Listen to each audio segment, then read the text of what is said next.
Are you ready to solve another beautiful and practical problem together? We are given a square with a perimeter of 40 meters and a rectangle is inscribed inside the square with its four vertices lying on the sides of the square. Question says the figure has two lines of reflectional of symmetry, namely the two diagonals of the square. Assuming the area of the rectangle is 20 square meters, find the largest value of x, which is the segment HD. Since the problem asks for the largest value, that means x can take more than one possible value, and we need to find the largest one. Hey everyone, welcome to Geomathic. If you look carefully, we actually see three different geometric shapes: a square, a rectangle, and four triangles. Due to the symmetry of the figure with respect to diagonal of the square, each pair of opposite triangles is congruent or equals. This small triangle is equal to this one, and this large triangle is equal to this one. Why? Since the corresponding vertices are symmetric across the diagonals, the corresponding sides are equal in length. Therefore, if this segment is x, this one should be x.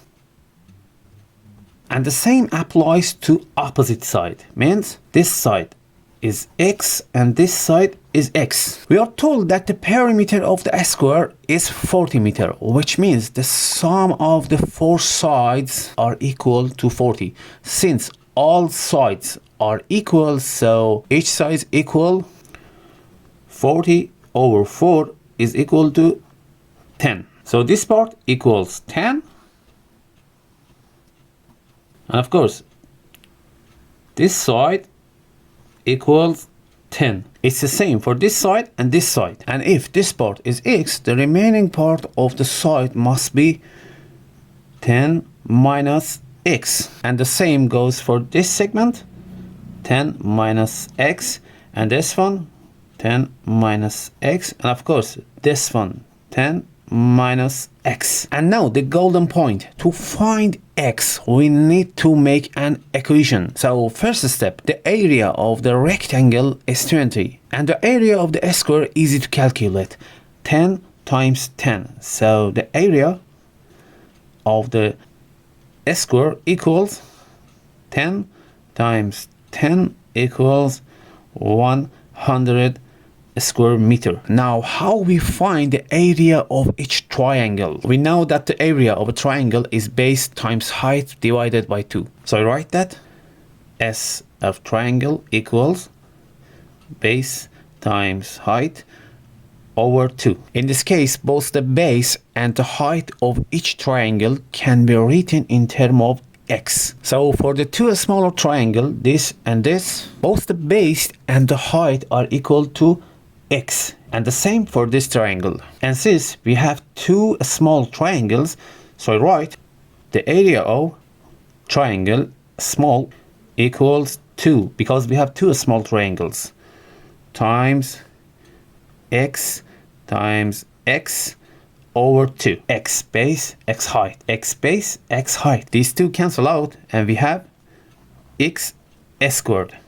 So the sum of the area of these two small triangles equals x squared.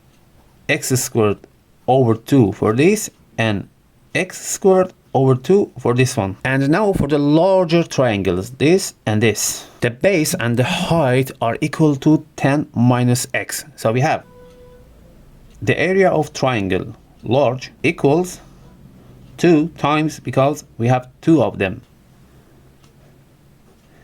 10 minus x as the base times 10 minus x as the height over 2.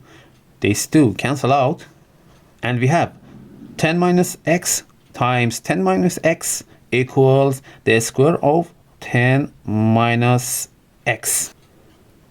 The square of 10 minus x over 2 for this, and the square of 10 minus x for this one. The total area of the triangles is equal to the area of the square minus the area of this rectangle. So we can write it like this: 100, which is the area of this square, minus 20, which is the area of this rectangle, equals the sum of this triangle's area, which is x squared here plus 10 minus x squared, or the square of 10 minus x. We can expand this term and we have x squared plus 100 minus 20 times x plus x squared. This term will be 80, so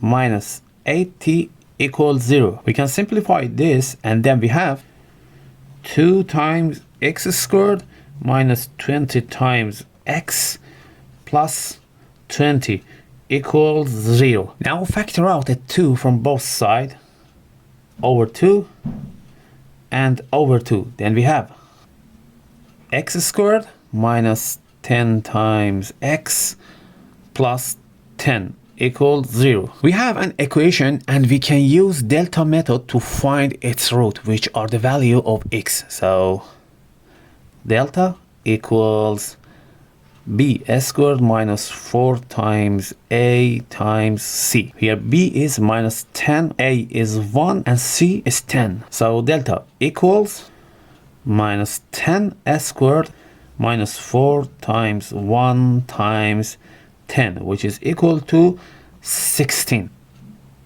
16 equals delta. Now delta is bigger than 0, so we have 2x.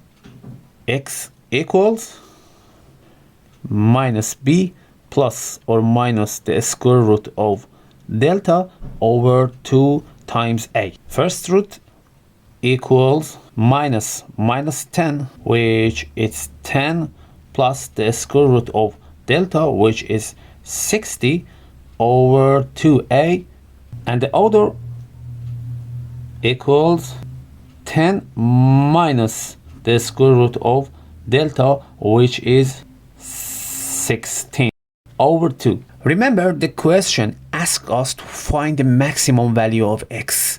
So, in fact, the solution we want is the root with the positive sign, which is definitely larger than the other root. So, we don't need this one, and we should continue with this root. We know 60 equals 4 times 50. So, I can write 10 plus a square root of 4 times 15 over 2. And take 4 out, then we have 10 plus 2 times the square root of 15 over 2. Now we can factor out a 2, and finally we have 5 plus the square root of 50, which is the maximum value of x. So x equals 5 plus the square root of 50. Please share your own solution and different method in the comment. Have a good time.